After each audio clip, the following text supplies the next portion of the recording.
Baik, bismillahirrahmanirrahim. Assalamualaikum warahmatullahi wabarakatuh. Innal hamdalillah nahmaduhu wa nasta'inuhu wa nastaghfiruh wa na'udzu billahi min syururi anfusina wa min sayyiati a'malina. May yahdihillahu fala mudhillalah wa may yudlil fala hadiyalah. Wa asyhadu an la ilaha illallah wahdahu la syarikalah wa asyhadu anna Muhammadan abduhu wa rasuluh. Segala puji dan syukur hanya milik Allah. Tempat kita memohon perlindungan dan pertolongan hanya kepadanya. Salawat dan salam semoga Allah limpahkan kepada Nabi Muhammad Sallallahu Alaihi Wasallam serta para keluarga, sahabat dan umatnya hingga hari kiamat tiba. Alhamdulillah, pada pagi hari ini Allah masih memberikan kita nikmat berupa kesehatan dan waktu luang sehingga kita bisa bersama-sama mengikuti kajian parenting online yang insya Allah akan disampaikan oleh guru kita, yaitu Ustadz Irfan bin Usman SPD Hafizallahu Ta'ala. Kami mengucapkan syukron jazakumullahu khairan kepada ayah maupun bunda yang telah meluangkan waktunya pada pagi hari ini hingga berakhirnya acara kita. Alhamdulillah, telah hadir di tengah-tengah kita, yaitu guru kita, sekaligus yang akan menjadi narasumber pada kajian parenting online ini, yaitu Ustadz Irfan bin Usman SPD Hafizallahu Ta'ala. Kita sapa dulu. Assalamualaikum Ustadz. Waalaikumsalam warahmatullahi wabarakatuh. Apa kabar Ustadz hari ini Ustadz? Alhamdulillah bi khair wa kaifa halukum? Alhamdulillah khair Ustadz. Alhamdulillah.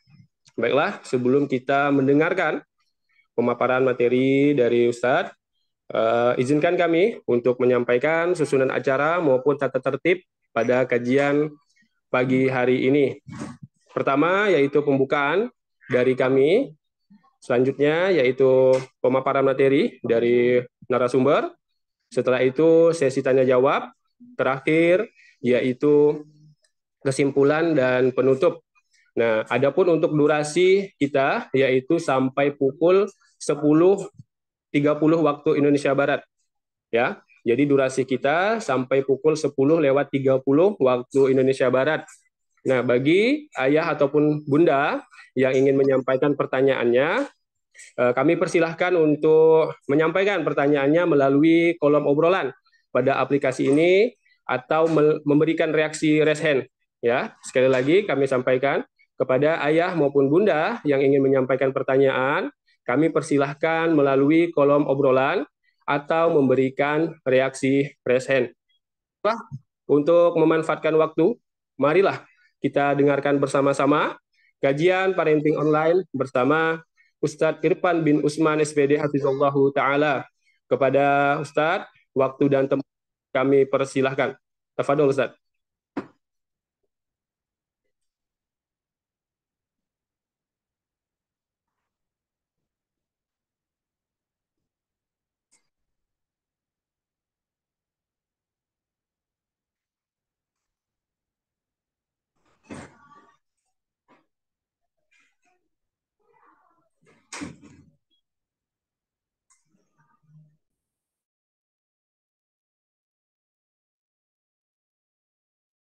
Iya, syukran jazakumullah khairan.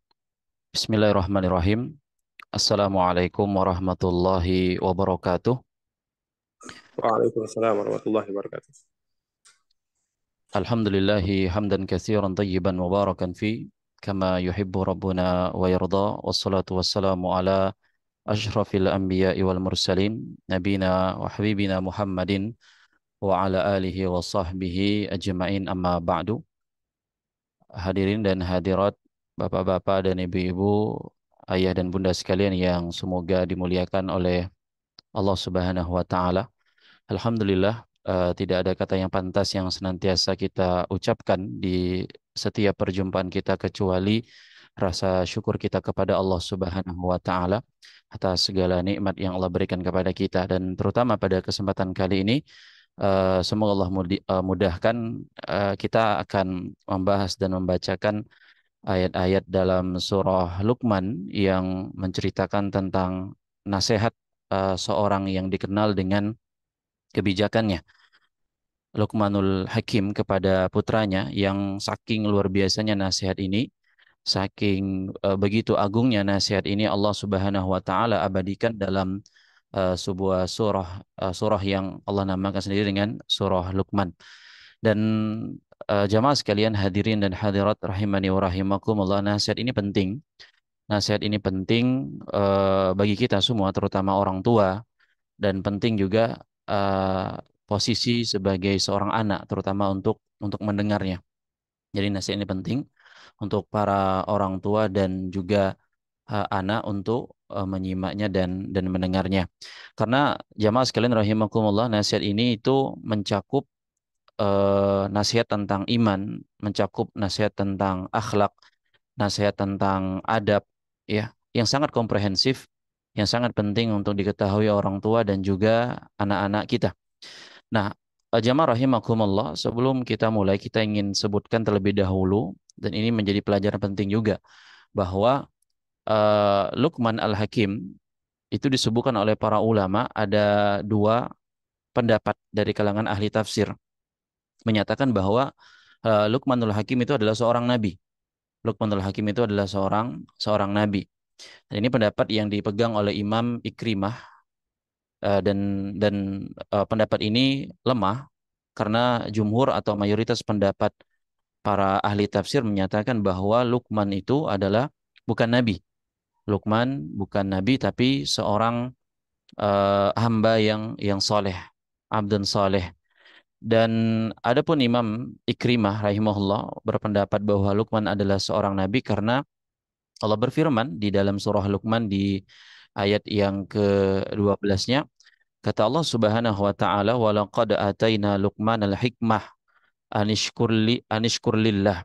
Sungguh kata Allah, "Wa laqad ataina Luqmana al-hikmah." Sesungguhnya kami, kata Allah, telah menganugerahkan kepada Luqman, kami berikan kepada Luqman al-hikmah, yaitu kata Allah Subhanahu wa taala, sesungguhnya kami telah memberikan hikmat hikmah kepada Luqman. Luqman tersebut itu yang disampaikan oleh Allah dan menjadi hujah atau argumentasi eh, Imam Ikrimah rahimahullahu taala dalam menetapkan bahwasanya Luqman itu adalah seorang seorang nabi. Tapi sekali lagi pendapat ini lemah, dan al-hikmah terkadang dalam beberapa ayat disebutkan oleh Allah itu sebagai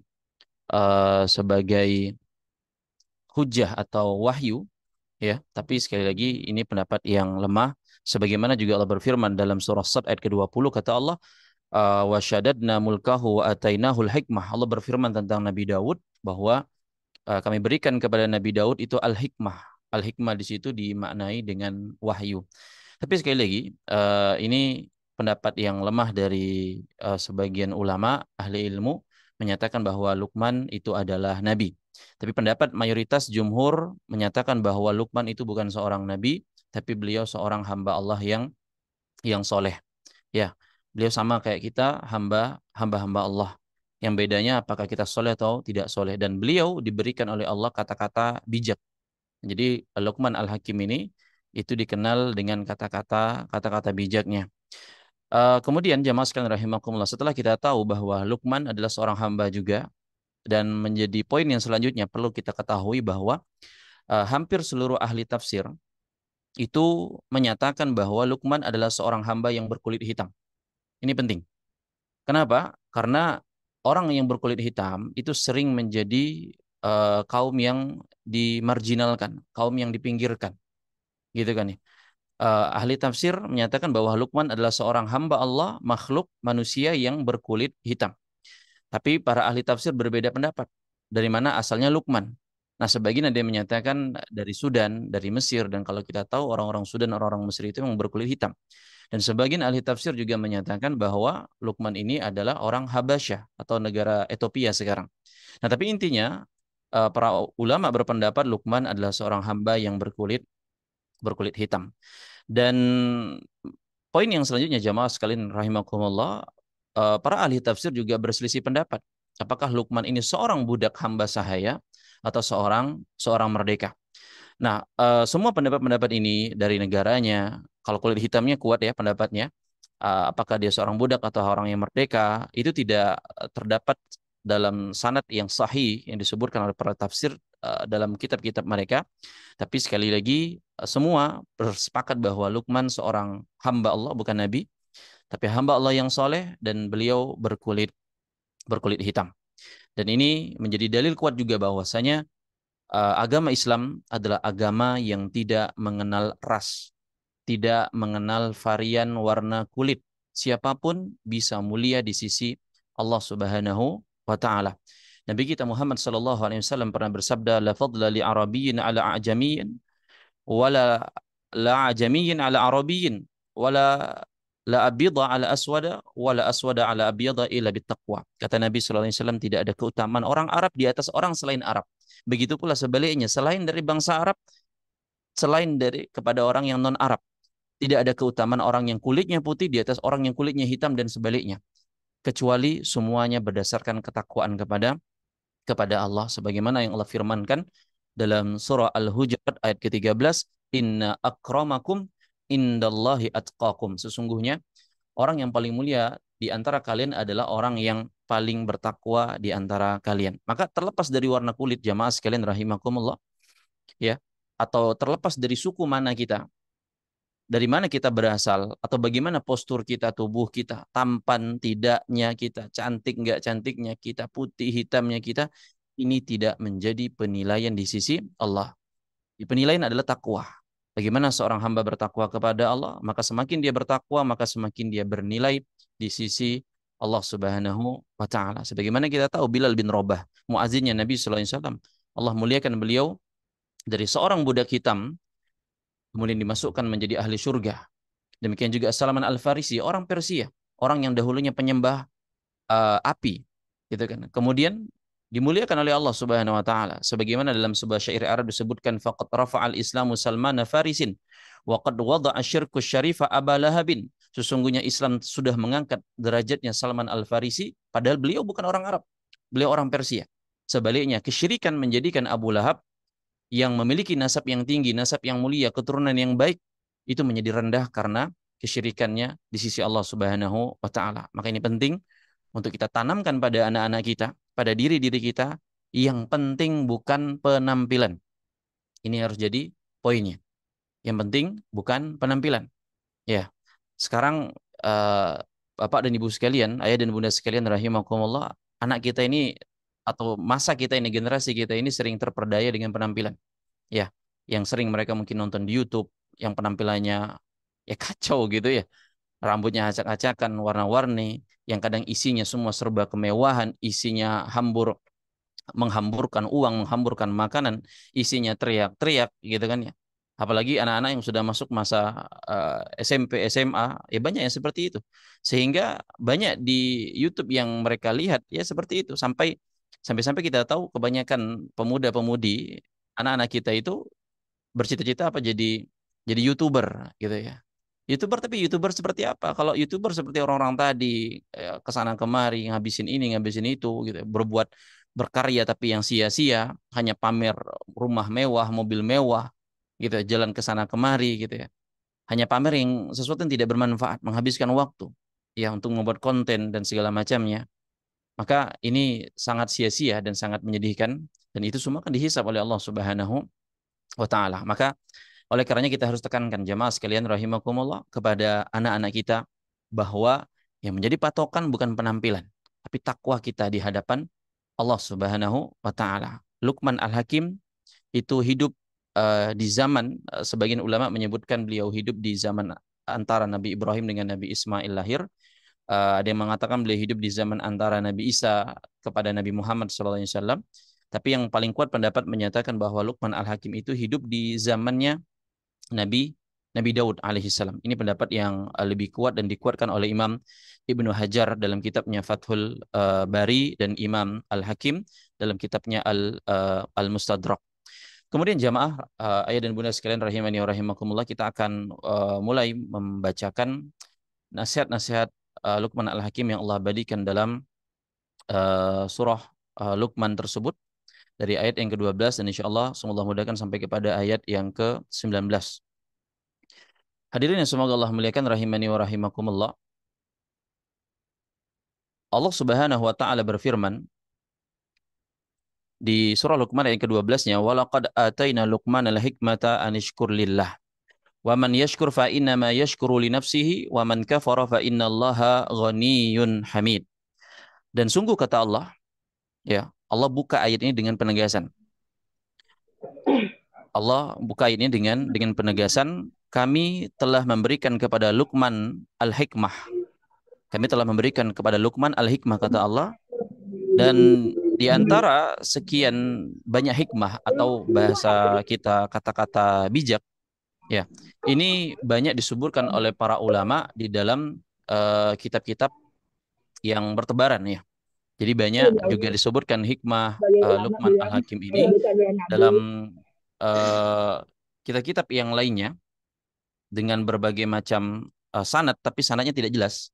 Artinya tidak bisa dijadikan patokan, tidak bisa dijadikan hujah. Itu sampai-sampai ada sekitar kurang lebih 20 hikmah gitu ya dalam sebuah kitab yang ditulis oleh Imam Al-Alusi. Itu ada 20 lebih hikmah Luqman Al-Hakim, bahwasanya diriwayatkan Luqman berbicara ini, mengomong begitu dengan kata-kata yang indah semuanya. Kata-kata bijak atau pepatah-pepatah bahasa kita, nasihat-nasihat, petuah-petuah gitu ya. Tapi sekali lagi ini tidak ada sanadnya, ya, ketika diteliti oleh para ulama tidak ada periwayatannya. Ya, sampai-sampai hikmahnya Luqman itu sampai di masa jahiliyahnya sebelum Nabi Shallallahu Alaihi Wasallam lahir dan ketika Nabi lahir atau telah menjadi Nabi dan Rasul. Nah, makanya di sini jamaah rahimakumullah, tidaklah kita akan dapati wasiat-wasiat Luqman Al-Hakim kecuali dalam Al-Qur'an ini. Kecuali dalam Al-Qur'an ini yang bisa kita pertanggungjawabkan keotentikannya. Ya, adapun yang lain mungkin kita ada mendengar Luqman menyatakan ini, Luqman menyatakan itu di dalam buku ini atau buku itu tidak bisa dijadikan seutuhnya kebenaran. Ya, bisa jadi benar, bisa jadi salah. Nah, tapi kalau dalam Al-Qur'an ini jelas. Ya, valid. Nah, kata Allah, kami berikan kepada Luqman al-hikmah. Jadi sebagaimana biasa disebutkan Luqmanul Hakim. Itu kan Luqman al-hikmah. Beliau digelari dengan al-Hakim. Al-Hakim itu maknanya adalah orang yang bijak, orang yang memiliki kata-kata bijak, tidak sembarangan dalam berbicara, gitu ya. Kalau berbicara itu perhitungannya matang, berbicara itu penuh dengan nasihat. Nah, di antara hikmah yang Allah sampaikan kepada Luqman adalah anishkur lillah. Di antara hikmah yang Allah Subhanahu wa taala sampaikan kepada Luqman adalah anishkur lillah. Bersyukurlah kepada Allah Subhanahu wa taala. Bersyukurlah kepada Allah Subhanahu wa taala. Wa may yashkur fa innama yashkuru li nafsihi. Kemudian kata Allah Subhanahu wa taala, barang siapa, dan ini menjadi nasihatnya Luqman, barang siapa yang bersyukur kepada Allah, sesungguhnya dia bersyukur kepada dirinya sendiri. Wa may yashkur fa innama yashkuru li nafsihi. Wa man kafara fa innallaha ghaniyyun hamid. Barang siapa yang kafir, kufur kepada Allah, sesungguhnya Allah Maha Kaya lagi Maha terpuji. Nah, jamaah rahimakumullah, ini hikmah Allah yang Allah berikan kepada Luqman tadi. Bahwasanya beliau disuruh bersyukur. Dan orang yang bersyukur sesungguhnya dia bersyukur kepada dirinya sendiri. Sesungguhnya orang yang bersyukur dia bersyukur untuk dirinya sendiri. Yang mana jamaah sekalian rahimani wa rahimakumullah, Allah Subhanahu wa taala itu berfirman di dalam surah Al-Baqarah ayat ke-110. Kata Allah Subhanahu wa taala, "Wa ma tuqaddimu li anfusikum min khairin tajiduhu indallah." Apapun kebajikan yang kalian kerjakan, maka itu untuk diri kalian sendiri kata Allah. Kalian yang akan dapati di sisi Allah. Maka semua orang yang beribadah, berbuat kebaikan, ya semuanya bukan untuk Allah tapi untuk diri hamba itu sendiri. Karena Allah tidak butuh atas kebajikan tersebut. Makanya dalam hadis qudsi, Nabi Shallallahu alaihi wasallam bersabda, "Ya ibadi," kata Allah, "wahai hamba-hambaku, baik dari kalangan jin wa jinnakum, manusia, kanu ala atqa qalbi rajulin wahidin minkum ma zada dzalika fi mulki syai'an," kata Allah. Wahai hamba-hambaku dari bangsa jin dan manusia, yang dari pertama sampai yang terakhir, kalau seandainya kalian seluruhnya berada di atas hati orang yang paling mulia, hati orang yang paling baik. Kalau misalnya kita ini semuanya hatinya kayak Nabi Muhammad SAW, atau hati kita ini sama kayak hatinya malaikat Jibril, Apa kata Allah? Mazada dzalika fi mulki syai'an. Tidak akan menambah kemuliaanku sama sekali, kata Allah. Allah sudah sempurna. Makanya disebutkan oleh para ulama Allah itu maha sempurna sebelum adanya makhluk.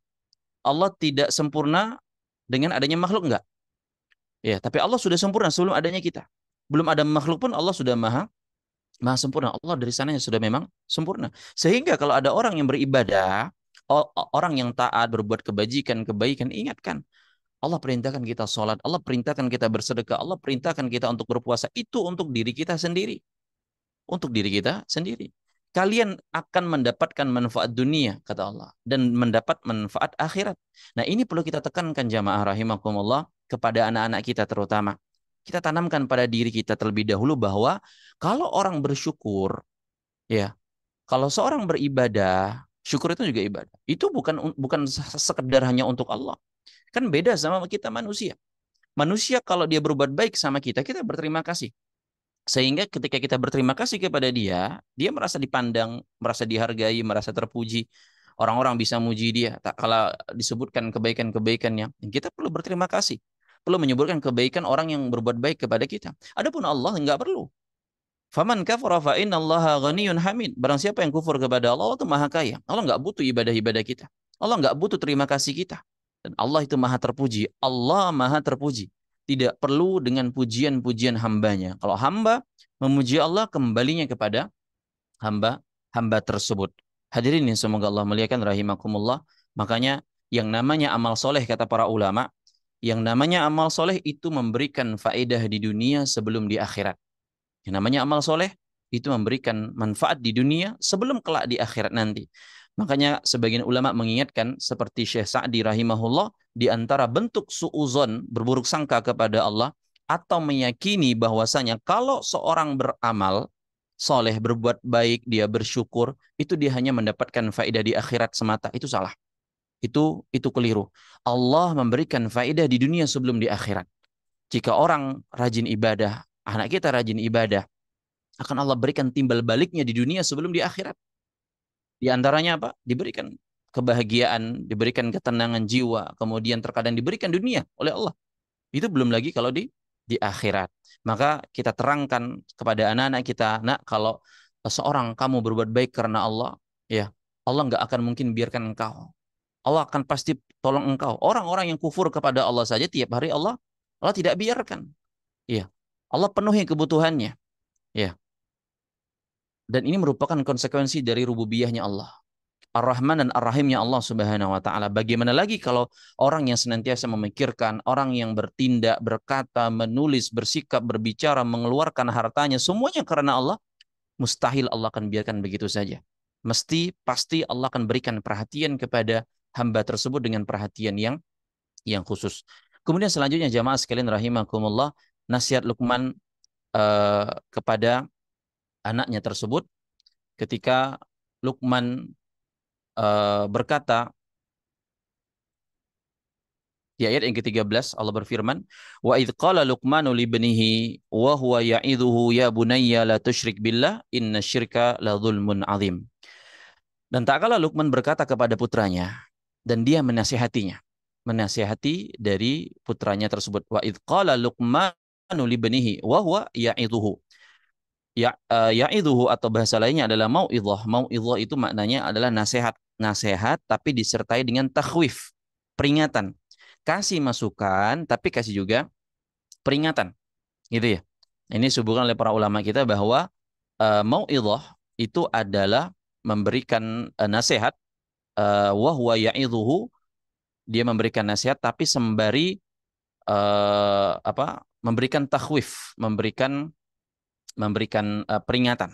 Nah, sebagian ahli ilmu mengatakan bahwa anaknya Luqman ini ketika Luqman menyatakan ya bunayya, ya, wa idz qala Luqmanu li ibnihi ini di sini itu sebagian ahli ilmu menyatakan bahwa anaknya itu musyrik. Ya, anak yang musyrik, berbuat kesyirikan kepada Allah. Ada juga yang menyatakan bahwa Luqman ini istrinya juga musyrik. Nah, ini sebagian nasihat bagi kita bapak-bapak dan ibu-ibu sekalian. Luqman itu anaknya musyrik. Istrinya juga musyrik. Tapi Luqman itu mendakwahkan mereka. Yang akhirnya mereka masuk ke dalam agama Islam. Ya.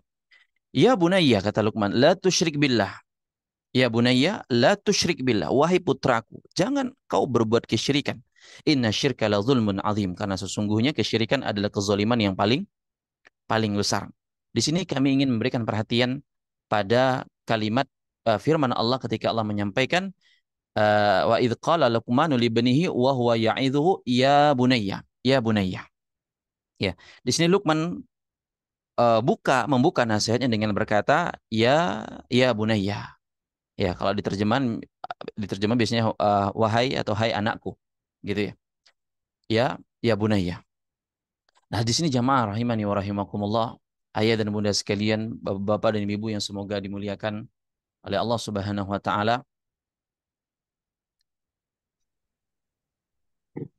bahwa ketika Allah Subhanahu wa taala menjadikan ayat ini atau menyebutkan ayat ini dengan menyatakan atau Luqman menyatakan ya bunayya, maka kita orang tua sebagai orang tua termasuk yang berbicara harus ingat kalau kita memanggil anak kita, ini pelajaran kata para ulama, kalau kita memanggil anak kita panggillah dengan kata yang terbaik. Panggillah dengan kata yang terbaik. Bahkan Luqman tidak berkata ya ibni, tapi bunayya. Bunayya itu dalam bahasa Arab jamaah itu bentuk tasghir. Dalam bahasa Arab menunjukkan bentuk kasih sayang, menunjukkan kecintaan, menunjukkan kepedulian, sayang yang luar biasa. Jadi bunayya dalam bahasa Arab itu kan ibnun itu anak juga. Tapi bunayya itu lebih kata-kata yang digunakan untuk menunjukkan kasih sayang luar biasa dari seorang orang tua atau ayah ataupun ibu kepada anaknya. Bahkan ketika anaknya kafir, subhanallah, anaknya musyrik, sebagaimana tak kala Nabi Nuh. Nah, ini contoh yang lainnya dari seorang Nabi dan Rasul. Nabi Nuh alaihi salam ketika berkata kepada putranya yang kafir, putranya yang musyrik. Apa kata Nabi Nuh ketika melihat anaknya tersebut nggak mau naik kapal Nabi Nuh? Ya bunayya, irkab ma'ana. Wahai putraku, wahai anakku. Ya. Nabi Nuh berkata kepada putranya yang kafir, wahai anakku, ayo naik kapal sama ayahmu ini. Ya. Yang apa namanya? Nabi Nuh berkata kepada putranya yang kafir, jamaah rahimakumullah. Yang jelas uh, durhaka kepada bapaknya, menghalangi dakwah bapaknya, yang malah memilih bergabung sama orang-orang yang kufur kepada Allah.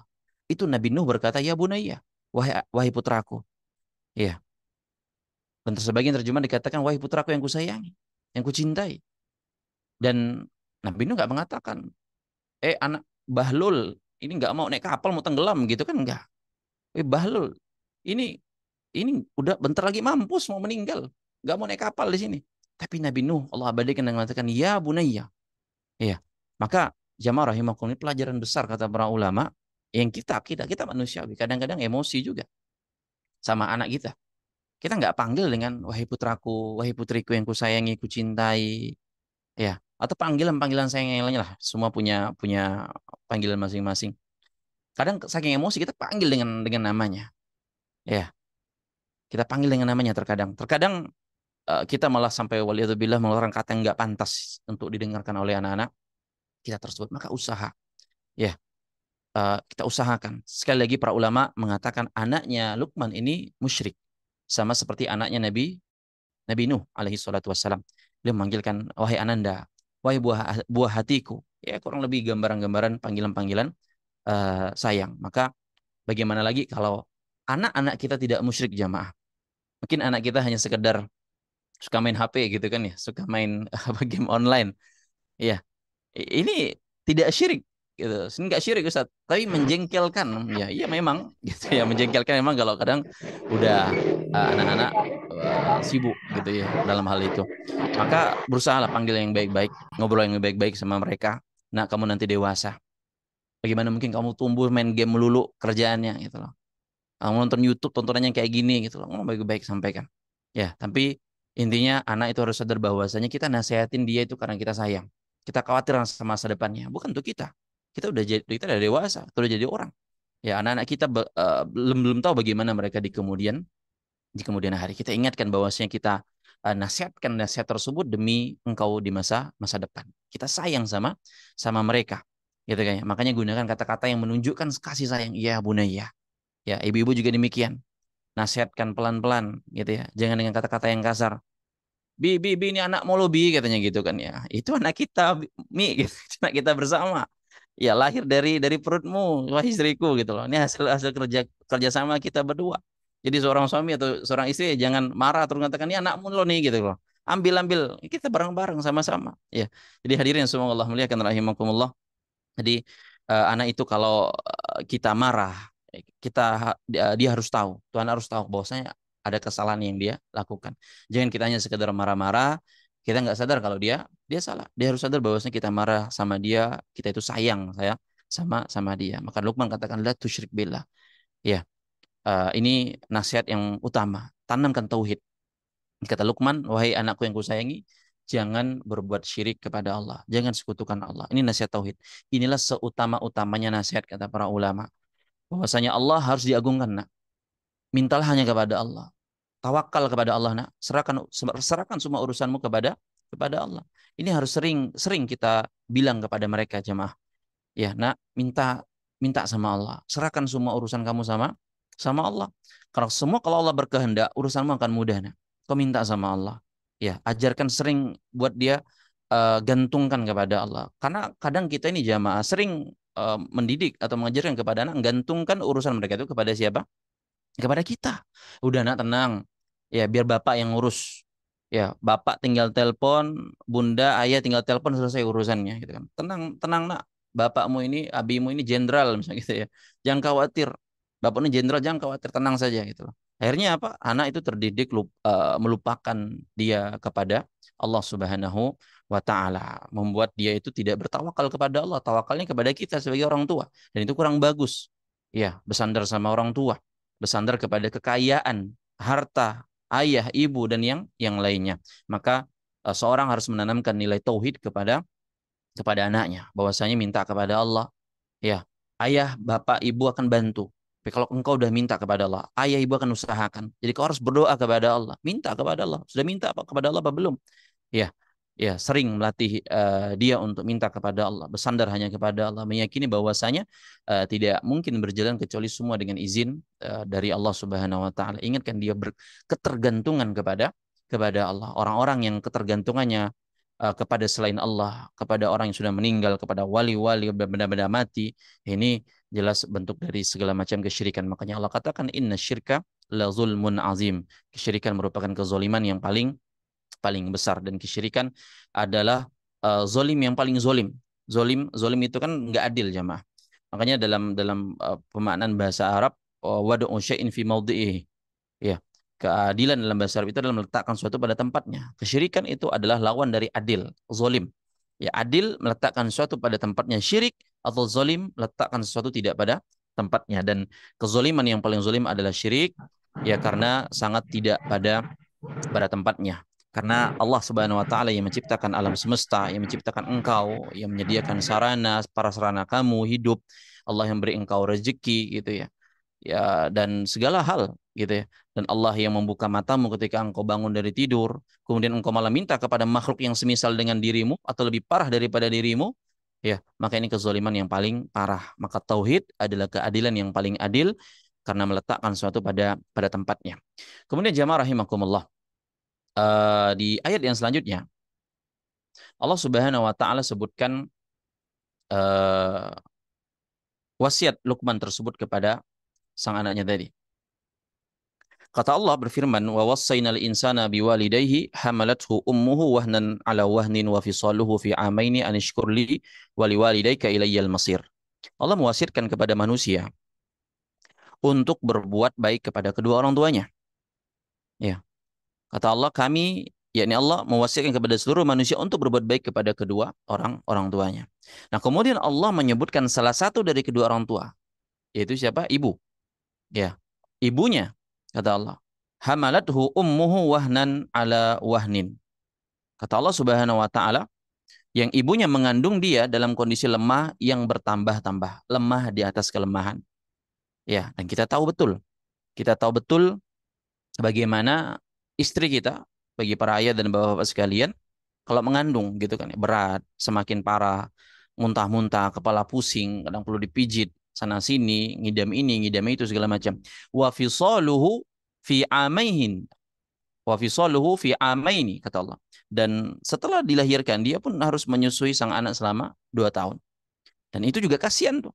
Berapa banyak kalsiumnya habis, mungkin sebagian ibu-ibu itu giginya keropos sampai tulangnya sakit-sakitan karena disedot oleh anaknya dan jangka 2 tahun kurang lebih lamanya itu. Dan itu belum anak pertama tuh, anak pertama, anak kedua dan seterusnya. Nah, ini melemahkan sang sang ibu. Makanya kata Allah, anishkurli wali walidayka ilayyal masir. Bersyukurlah kepadaku, kata Allah, dan bersyukurlah kepada kedua orang tuamu, ya, dan kepada akulah kalian itu akan dikembalikan. Nah, jamaah sekalian, rahimani wa rahimakumullah, dari nasihat ini di ayat yang ke-14 ini, Allah Subhanahu wa taala mengabadikan nasihatnya Luqman Al-Hakim tersebut yang berkaitan dengan orang orang tua, yang berkaitan dengan orang tua. Dan tadi dimulai dengan seorang ibu. Sebagian para ulama, ini perlu kita perhatikan, berpendapat bahwa bakti kepada ibu itu harus lebih daripada ayah. Iya, mereka berdalil seperti ayat ini. Allah menyebutkan penderitaan sang ibu ketika merawat sang anak. Nah, kemudian dalam hadis yang lain, Nabi pernah menyampaikan ketika ada seorang bertanya, wahai Rasulullah, siapa orang yang paling berhak saya berbuat baik kepadanya? Nabi jawab apa? Ibumu. Sampai Nabi ulang sampai 3 kali, baru yang keempatnya siapa? Bapakmu. Nah, sehingga dari ayat ini, hadis tadi, itu disebutkan ibu 3 kali, bapak yang keempatnya sekali. Sehingga sebagian mengatakan bakti itu dibagi jadi 4. 3/4-nya buat ibu, ya 1/4-nya buat ayah. Artinya berbuat bakti kepada ibu 3 kali lipat daripada ayah. Ini pendapat sebagian ulama, tapi dibantah oleh sebagian yang lain seperti ulama yang bernama Tahir Ibnu Ashur. Beliau mengatakan berbakti itu sama, kedua orang tua. Kedudukannya sama, ayah, ibu, ayah. Nah, hanya saja kenapa banyak penekanan terhadap ibu? Karena memang ibu itu lebih sulit dalam merawat anak. Kemudian ibu sering didurhakai anak. Kita tahu kisah maling kundang kan itu bukan ke bapak tapi ke ibu juga. Makanya Nabi mengatakan di antara dalam hadis yang lainnya di antara dosa besar itu adalah durhaka kepada ibu.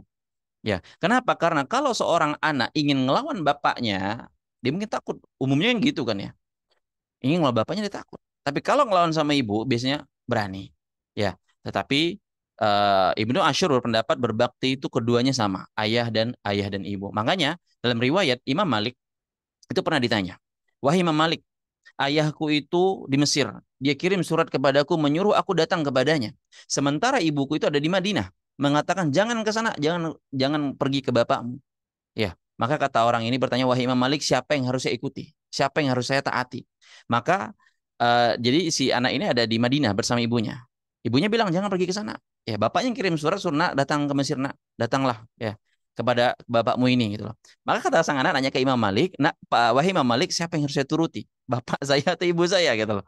Maka Imam Malik jawabannya mengatakan taatlah kepada bapakmu dan buat ridolah ibumu. Nah, gitu kan. Bingung kan? Gitu. Taatlah kepada bapakmu dan buatlah ridho ibumu. Maksudnya apa? Maksudnya Imam Malik ingin menyampaikan bahwa sudah dengar apa namanya? Maksudnya Imam Malik itu bukan berarti sudah jangan dengar bapakmu. Bapakmu itu kan cuma 1/4. Bapakmu itu cuma satu. Ibumu tuh 3 gitu kan ya. Tapi bukan begitu maksud Imam Malik. Maksud Imam Malik adalah dua-duanya kamu berusaha bagaimana mentaatinya. Bagaimana caranya pikir sendiri gitu loh. Taat juga sama ayah, taat juga sama ibu. Taat sama ibu, taat juga sama ayah. Intinya berusaha taat kepada bapakmu, ambil keridhaan ibumu gitu loh. Maksud Imam Malik rahimahullahu taala. Makanya sebagaimana Allah sampaikan dalam surah Al-Isra ayat ke-23, wa qala rabbuka alla ta'budu illa iyyah. Dan Allah gandengkan kedua-duanya itu. Dan Allah telah menetapkan kepada kalian janganlah kalian beribadah kecuali hanya kepada Allah semata, wa bil walidaini ihsana, dan berbaktilah kepada kedua-duanya. Kedua-duanya. Allah tidak pisahkan ibu dan bapak enggak, tapi kedua-duanya. Makanya di ayat yang ke-24-nya dalam surah Al-Isra Allah menyatakan wakhfid lahuma janahadzulli minar rahmah, dan tundukkan rendahkan diri kalian di hadapan mereka berdua, bukan ayah sendiri atau ibu sendiri. Wa qur rabbirhamhuma kama rabbayani shaghira, dan berdoalah ya Allah rahmatilah mereka berdua sebagaimana mereka berdua dahulu merawatku ketika aku masih kecil. Maka di sini bapak ibu sama, ibu bapak sama. Ya, makanya Nabi juga pernah berkata kepada seorang sahabat, anta wa maluka li abika, engkau dan hartamu itu milik bapakmu.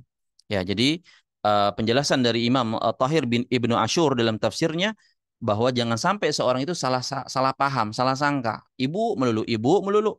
Ya, kalau ada masalah sedikit yang dibela ibu gitu loh. Enggak. Dua-duanya harus kita berbakti, bapak dan ibu dan bapak. Memang sekali lagi ibu mengandung, memang ibu yang menyusui, tapi yang cari nafkah buat anak, ya, yang kerja setengah mati gitu dan seterusnya.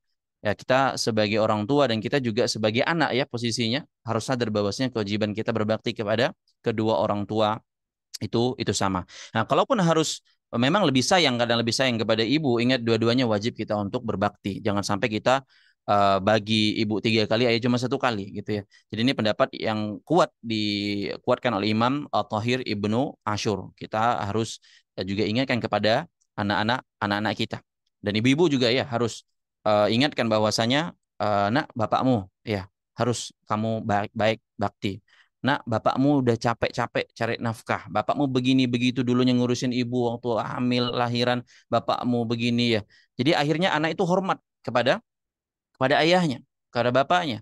Begitu pula kepada ibunya. Nah, jadi Allah sebutkan dalam ayat ini karena yang terlihat sulit itu memang ibu, sehingga anak itu akan lebih mudah perhatian tentang kebaikan ibu, pengorbanan ibu, dan demikian dia akhirnya berbakti juga kepada bapaknya setelah dia berbakti kepada sang ibundanya. Kemudian kata Allah tadi, anishkur li wali walidayka ilayyal masir, bersyukurlah kepadaku kata Allah. Nah, Allah gandengkan antara bersyukur kepada Allah dengan bersyukur kepada kedua kedua orang tua. Nah, maka dalam Al-Qur'an itu kurang lebih ada 3 ayat. Dalam Al-Qur'an Allah gandengkan antara hak kedua orang tua dengan hak Allah Subhanahu wa taala. Allah gandengkan antara hak kedua orang tua dengan tauhid. Maka konsekuensinya orang yang bertauhid, orang yang belajar tauhid, dia harus berbakti kepada orang tua.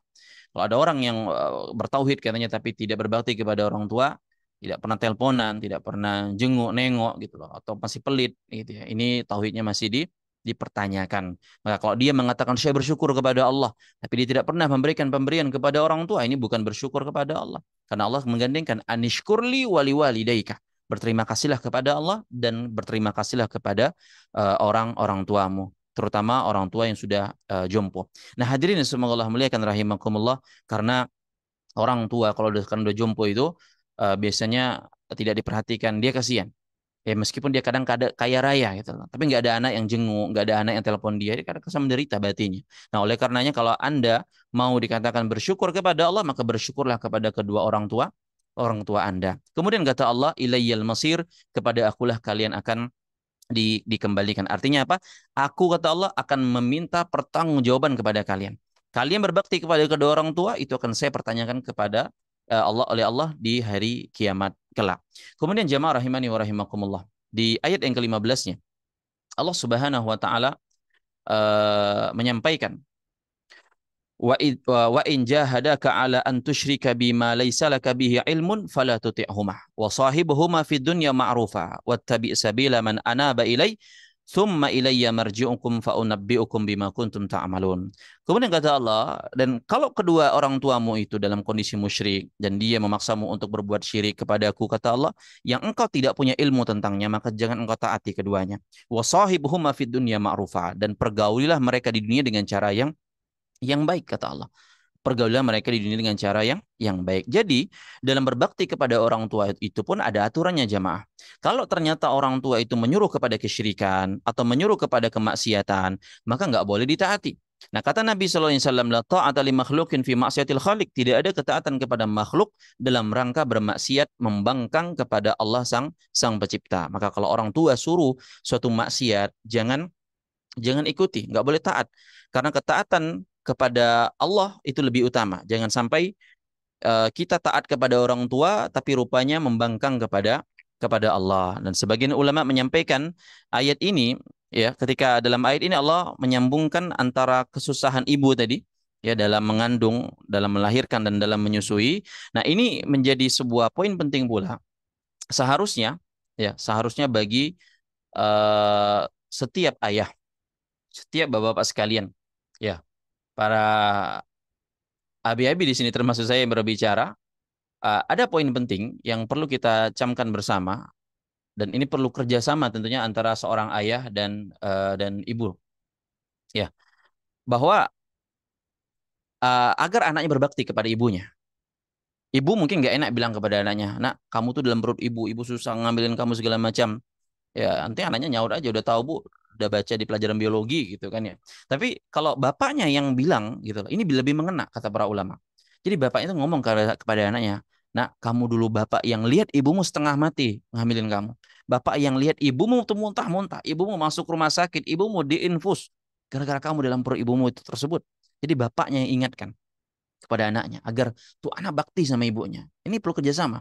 Nah makanya ini kita perlu ingatkan tentang bagaimana perjuangan istri ketika kepada anak kita agar anak kita jadi anak yang berbakti kepada ibunya. Demikian juga ibu. Ya, sampaikan kepada anaknya. Nah, bapakmu dulu ketika ibu lagi hamilin kamu, cari nafkah, bapakmu apa banting tulang, ya segala macam begini begitu gitu loh. Bapakmu setengah mati diomolin bosnya, atasannya, bapak kamu sampai dipecat berapa kali nak gitu. Jadi agar tuh anak tuh kebangun baktinya sama sama ayahnya gitu. Jangan sampaikan, nak, bapakmu kurang ajar, ibumu lagi hamil dia mau kawin lagi katanya gitu kan ya. Jadi nanti anaknya tuh benci gitu loh sama sama bapaknya. Ya. Nah, ibumu lagi hamil, bapakmu traveling ke sana kemari, jangan sampaikan kebaikan-kebaikannya. Karena anak punya kewajiban untuk bakti kepada ayah dan ibunya. Karena susah kalau kadang kita bilang sendiri itu jadi kayak mengklaim gitu ya, begini begitu. Tapi kalau istri yang bilang tentang suami ke ayah, ayah bilang tentang istri atau ibunya gitu loh kepada anak, dan insya Allah itu lebih lebih mengena. Nah, makanya kemudian ketika Allah Subhanahu wa taala sampaikan di sini wattabi sabila man anaba ilayya, ya, dan ikutilah jalan orang-orang yang kembali kepadaku kata Allah. Wattabi sabila man anaba ilayya. Ikutilah jalan orang-orang yang kembali kepadaku kata Allah Subhanahu wa taala. Dan kembali kepada Allah di sini, ya. Summa ilayya marji'ukum fa unabbi'ukum bima kuntum ta'malun, dan aku kabarkan kepada kalian kata Allah tentang apa yang kalian lakukan selama ini di atas muka bumi. Nah, ini isyarat kata para ulama, sekali lagi ini isyarat untuk menasehati anak dalam memilih teman bergaul. Jadi ayat ini mempunyai pelajaran kata para ulama, wattabi' sabila man anaba ilayya. Ikutilah jalan orang yang kembali kepadaku kata Allah. Jadi di sini ada isyarat. Isyarat untuk menasehati anak agar memilih teman bergaul, atau bahasanya jangan sembarangan bergaul. Ya, jangan sembarangan bergaul. Jangan sembarangan dalam memilih teman, dalam bergaul. Yang mana hadirin yang semoga Allah muliakan rahimakumullah, ikutilah jalan orang yang kembali kepada Allah. Kata Allah di sini, nasihat dari Luqman tersebut. Nah, orang tua perlu mengarahkan anak-anaknya. Kalau orang tua tahu dia ada temannya nakal, bilang jangan main sama dia, nak. Ya, jangan kita berspekulasi jamaah. Nak, main aja, kamu kan bisa jaga diri gitu loh. Ya, ya kata anaknya, ya pas ada ibu aja saya bisa jaga diri, Bu, Pak gitu ya. Tapi kalau ibu bapak udah nggak ngeliat ya selesai urusannya. Kan gitu yang banyak terjadi kan ya. Karena anak itu walaupun masih remaja atau baru balik, kadang masih labil jamaah, masih masih mencari, belum kuat imannya. Kalau dia bergaul dengan orang-orang yang salah, maka sangat mudah sekali berpotensi dia akan berpengaruh. Karena teman itu sifatnya menarik, sebagaimana pepatah Arab. Kalau dia teman yang baik, dia akan menarik kepada kebaikan. Tapi kalau teman yang buruk, dia akan menarik kepada keburukan. Maka jangan kita berspekulasi. Ya, nggak ada apa namanya teman atau orang dekatnya dia buruk bergaul dengan keburukan tersebut. Karena pergaulan itu akan membentuk cara bicara tuh anak, akan membentuk berpikirnya, membentuk hobi dia, berubah sama teman-temannya tersebut. Makanya nasihatnya tadi, wattabi sabila man anaba ilaih. Ikutilah orang-orang yang menempuh jalan kembali kepada Allah. Jadi kita ini cukup harus ketat ya jemaah kepada anak-anak. Kita ini bukan hidup di zaman para salafus soleh, para generasi terbaik, generasi emas, yang kalau dilepas lingkungannya semuanya orang-orang baik. Kita ini hidup di zaman yang anak-anak itu tidak diperhatikan oleh orang tuanya. Zaman di mana orang tuanya banyak cuek pada anaknya. Anaknya liar gitu kan ya. Nah kemudian Luqman melanjutkan nasihatnya kepada putranya. Sekarang nasihat yang berkaitan dengan iman. Nasihat yang berkaitan dengan muraqabatullah, yang menghadirkan dalam diri anak itu bahwasanya Allah mengetahui apa yang dia lakukan. nasihat yang berhubungan dengan iman, ya, keyakinan, nasihat yang berhubungan dengan muraqabatullah di ayat yang ke-16. Ketika Allah Subhanahu wa taala menyebutkan, ya bunayya innaha in takum mithqala habbatin min khardalin fatakum fi sakhratin aw fis samawati aw fil ardi ya'ti bihallah. Innallaha latifun khabir. Kata Allah Subhanahu wa taala, wahai putraku, sesungguhnya amal perbuatanmu meskipun sebesar biji sawi, ya sangat kecil, kemudian tersembunyikan dalam batu atau terlemparkan keluar angkasa di langit, atau ditanam di dalam bumi yang sangat dalam, Allah akan datangkan. Allah akan datangkan. Ya tibihallah. Innallaha latifun khabir. Allah itu maha lembut dan Allah itu maha maha mengetahui. Jadi nasihat Luqman di sini adalah, nak, jangan kau berbuat, ya, jangankan kau berbuat yang besar-besar, nak. Kau berbuat sesuatu yang kecil, yang kau pandai sembunyikan. Nggak ada yang lihat. Kau sembunyikan dalam batu. Bayangkan ya, Allah berikan permisalan dalam batu. Benda kecil, gitu kan, ditaruh, ditutup dalam batu, disemen apa segala macam, disembunyikan. Atau setelah engkau berbuat sesuatu ini, engkau lemparkan ke angkasa, lemparkan ke laut, kemana, agar orang nggak ada yang tahu. Ya, tapi Allah tahu. Dan Allah akan hadirkan masalah tersebut. Atau kamu lakukan sesuatu gitu, habis berbuat, kau tanam di dalam muka bumi, kau tanam sedalam-dalamnya, Allah akan keluarkan. Karena apa? Karena Allah Al-Khabir. Allah Al-Khabir itu maknanya adalah Allah maha mengetahui segala perkara secara mendetail. Kalau nama Allah Al-Alim, Allah itu maha mengetahui tapi mengetahui segalanya. Bisa dimaknai demikian. Tapi kalau Al-Khabir, Allah itu maha mengetahui secara mendetail atau secara mendalam. Hal-hal yang kecil gitu ya. Hal-hal yang pelik, yang tersembunyi. Jadi nggak usah berbicara tentang amal perbuatan yang nampak, yang terpampang, ya. Apa yang dalam hatimu itu ria, ikhlas, sabar, sombong gitu ya. Meskipun tersembunyi dalam relung hatimu paling dalam, Allah tahu. Allah akan hadirkan kelak pada hari hari kiamat. Ya, dan kita sadar jamaah rahimakumullah, kita ini di zaman anak-anak yang tidak bisa kita awasi terus. Walaupun kita ini di zaman ada CCTV dipasang di semua sudut rumah. Ya, begitu aman dari CCTV, lepas ya selesai. Ya, apakah tuh anak punya muraqabatullah atau enggak, punya iman apa enggak? Ini penting untuk kita senantiasa ingatkan bersama-sama. Nak, Allah Maha tahu. Bapak, ibumu, ayah, ya, bunda, gitu loh. Abi umimu ini bisa nggak tahu apa yang kamu lakukan. Kami nggak tahu, nak, apa kamu mau perbuat, kamu lakukan. Ya, apa yang kamu lakukan di kamarmu, ayah, bunda nggak tahu apa yang ada dalam HP-mu, tapi Allah Maha tahu. Allah, apa yang kau lakukan suatu hari akan Allah bongkar.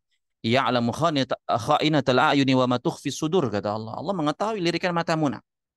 Dan apa yang kau sembunyikan dalam hatimu. Kamu bisa bohongi Abi, kamu bisa bohongi Umi, tapi Allah nggak bisa kamu bohongi. Ini harus ditanamkan kepada kita semua, ya, apalagi kita nggak bisa selalu mengawasi anak-anak kita, apalagi kita banyak kesibukan urusan sana sini, ya, apalagi kalau sebagian kita mungkin udah siap naruh anak di pondok seakan-akan udah aman dah, udah clear gitu ya. Jangan, belum tentu juga tuh anak di pondok aman. Teman bergaulnya siapa, pas pulang ke rumah tabiat tingkahnya kayak gimana kita nggak tahu. Makanya Allah tutup ayat ini dengan Allah Al-Latif, Khabir, Latif. Maknanya latif itu adalah menggiring sesuatu tanpa disadari oleh orang tersebut.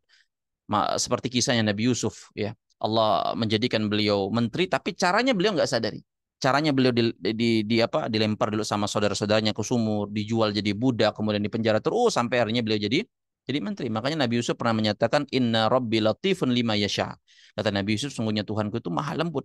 Di pelan-pelan Allah giring satu-satu dengan kebaikan, dengan kelemah lembutan Allah itu. Maka kita katakan kepada anak kita, wahai anakku, engkau berbuat keburukan, engkau akan terjerumus ke dalam kehancuran. Meskipun engkau nggak sadar. Karena Allah maha lembut. Nah, hati-hati, nak, gitu loh. Betapa banyak orang yang berbuat kezoliman sekarang, dia berbuat zolim. Zolimi orang, makan harta haram.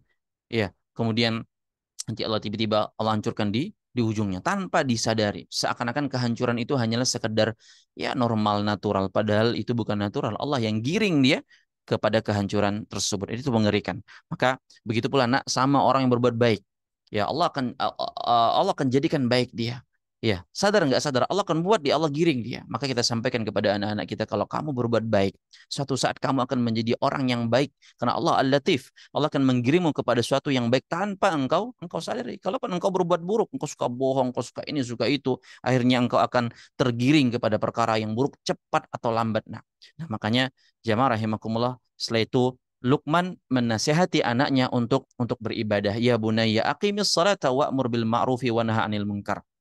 Kata Luqman Al-Hakim, beliau menasihati anaknya, wahai anakku, dirikan sholat, tegakkan sholat, dan ajaklah ada amar ma'ruf nahi mungkar. Maka sholat ini penting jamaah. Kita juga harus tegas kepada anak-anak kita dalam masalah sholat. Sampai Nabi katakan, pukullah mereka kalau mereka tidak mau sholat ketika sudah 10 tahun. Adapun di bawah 10 tahun disuruh diajak. Sejak umur 7 tahun diajak untuk mendirikan sholat dan berdoa kepada Allah. Rabbi ja'alni muqimas sholat wa min dzurriyyati. Ya Tuhanku, ya Allah, jadikan aku orang yang senantiasa menegakkan sholat dan begitu pula anak keturunanku. Jamaah rahimakumullah, anak kita itu kalau sholat, kalau dia sudah mau ada kesadaran dan terus-menerus menjaga sholatnya, itu kata para ulama, senakal apapun dia, entah kadang masa remajanya atau hal-hal yang dia perbuat, masalah dan macam-macam gitu ya.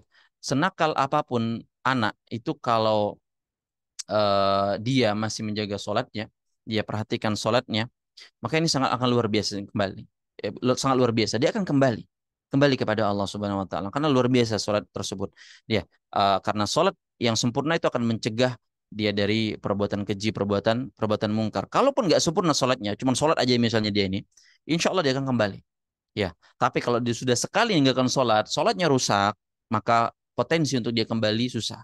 Maka sholat harus ditekankan, ya, ingatkan dia untuk selalu sholat, doain abi dan uminya, ayah dan bundanya, ya, untuk ingatkan mereka jangan menggampangkan masalah masalah sholat, karena ini ibadah yang sangat agung yang membuat hamba itu berhubungan langsung dengan Tuhannya.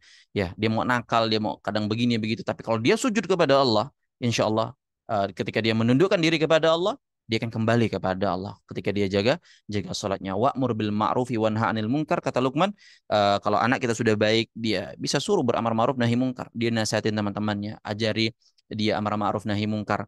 Karena kalau orang sudah berani amar ma'ruf nahi munkar itu jamaah, itu berarti dia sudah berusaha untuk menjaga dirinya. Karena dia sudah berani berdakwah, dia berani menjadi sorotan. Dia harus menjaga dirinya sendiri. Ini tingkatan yang lebih baik, lebih tinggi. Bukan hanya sekadar sholat, tapi dia beramar ma'ruf nahi munkar. Ajak teman-temannya, ajak temannya ke pengajian, ajak temannya baik, bakti sama orang tua, ajak temannya mengunjungi orang sakit atau temannya yang sakit, beri sumbangan gitu ya, urunan gitu ya. Kalau perlu kita orang tua berikan support, ya kasih biaya agar mereka terbiasa. Dan Luqman menyampaikan wasbir ala ma asabak, dan bersabarlah terhadap apa yang menimpamu. Dan ini konsekuensi orang yang sholat, orang yang marah ma'ruf nahi mungkar, dia harus sabar karena pasti ada yang namanya tantangan, entah yang diajak nggak mau dengar atau yang dilarang itu membangkang gitu kok. Inna dzalika min azmil umur, kata Allah, karena ini perkara yang berat, tidak semua yang orang bisa ngelakuinnya. Nah, pokoknya setelah ayat ini Luqman mengajarkan, Allah badikan beliau mengajarkan adab kepada sang anak tersebut. Beliau mengatakan wala tusair khattaka linnas. Nah, jangan palingkan pipimu dari manusia, wajahmu dari manusia. Ini sebuah ibarat jamaah. Janganlah kamu malingkan mukamu dari manusia karena sombong. Ini sebuah ibarat kesombongan. Wala tamshi fil ardi maraha, dan janganlah engkau berjalan dengan penuh kesombongan. Ya, janganlah engkau berjalan dengan penuh kesombongan. Nah, ayat ini jamaah sekalian rahimakumullah memberikan pelajaran tentang kesombongan itu amalan hati memang. Kesombongan itu amalan hati, tapi akan nampak dalam kata-kata, nampak dalam perilaku, nampak dalam gaya jalan, nampak dalam gaya bicara.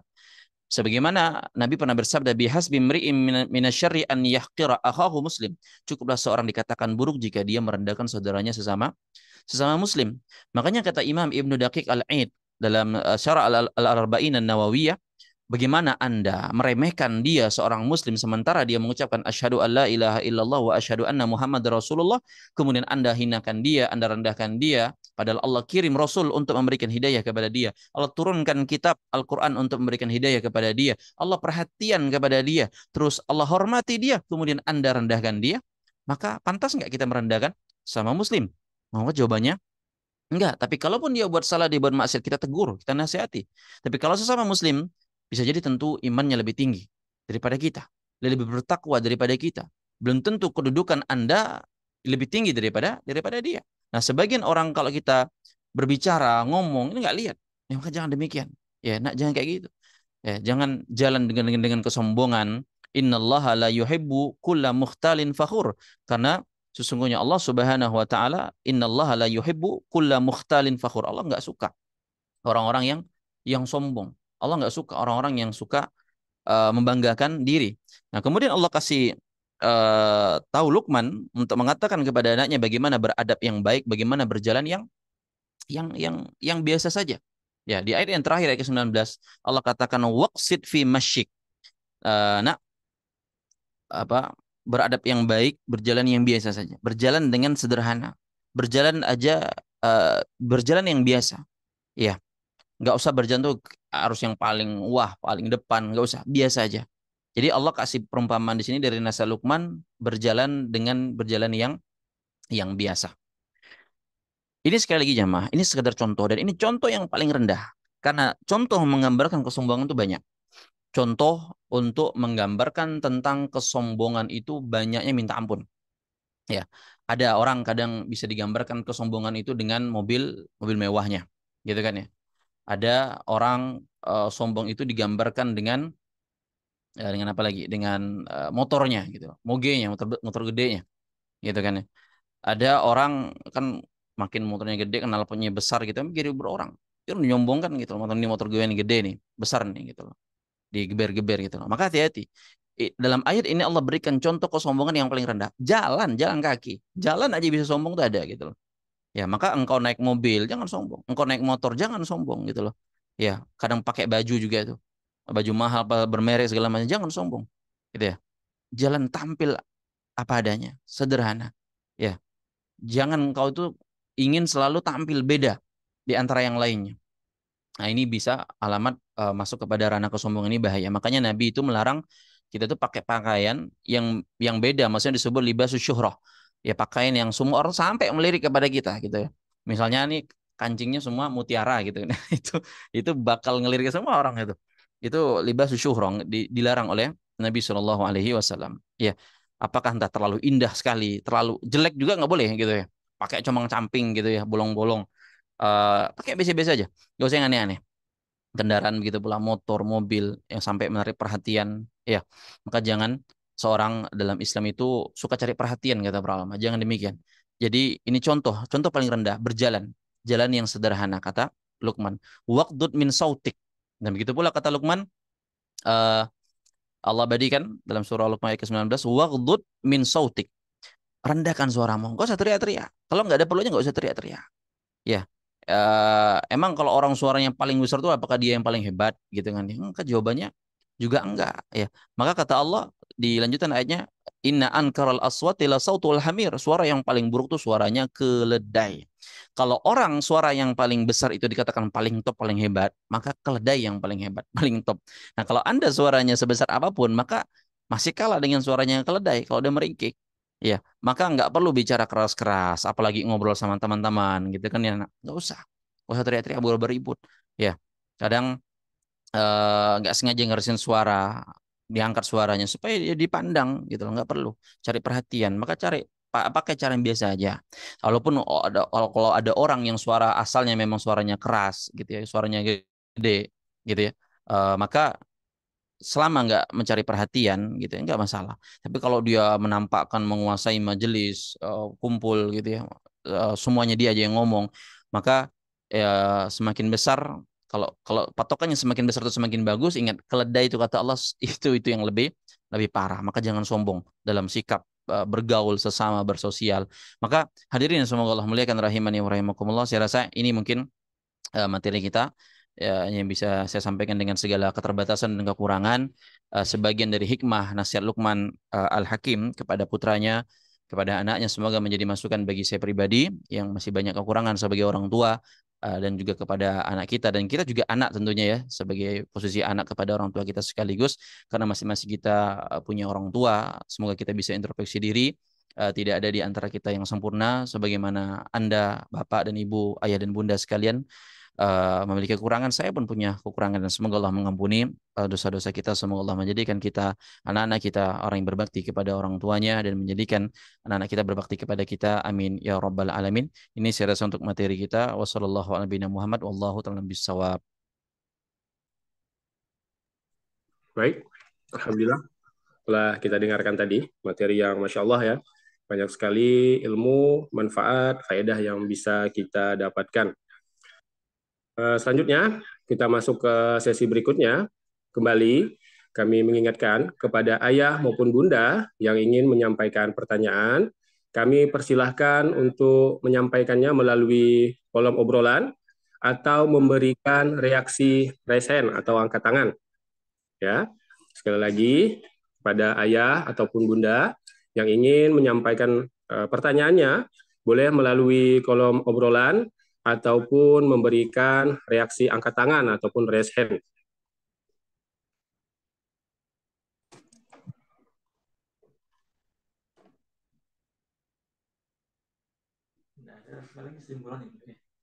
Apakah ada?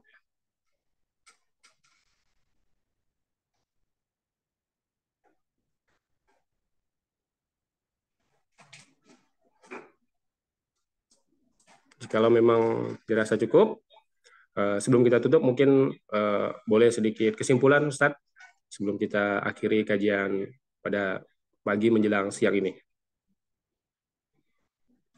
Ya, Bismillah, alhamdulillah, wassalatu wassalamu rasulillah, ma ba'd. Jamaah sekalian, bapak-bapak dan ibu-ibu, ayah dan bunda sekalian, semoga dimuliakan oleh Allah Subhanahu wa taala. Uh, yang yang ingin menjadi penekanan kita, terutama di penutupan perjumpaan kita ini adalah kesolehan kita itu juga menjadi faktor besar untuk kesolehan anak atau kebaikan anak tersebut. Dan hasilnya kelak itu adalah keputusan mutlak dari Allah Subhanahu wa taala. Dan tadi telah kita sampaikan bagaimana Nabi Nuh, bagaimana Luqman, atau bagaimana Nabi Ibrahim pula yang Allah memberikan takdir-takdirnya, ketetapan-ketetapannya yang tidak sama tentunya dengan ketetapan sebagian pihak. Bagaimana juga Nabi kita Muhammad SAW yang memiliki kehidupan yang kita sedikit banyaknya mendengar sejarah perjalanan perjalanan beliau. Maka daripada itu, marilah kita berjuang dan berusaha bersama mensolehkan diri kita masing-masing. Siapapun posisi kita sebagai ayah, sebagai ibu, sebagai bunda dan seterusnya, entah mungkin pasangan kita belum sesoleh kita, ya baik dia suami ataupun istri ataupun anak kita belum sesoleh kita, atau mungkin dia bisa jadi lebih soleh daripada kita, dan ini menjadi teguran pelajaran besar untuk kita semua dan bersama. Semoga Allah Subhanahu wa taala memudahkan kita, selalu minta kepada Allah, Allahumma la sahla illa ma ja'altahu sahla wa anta taj'alul hazna idza syi'ta sahla.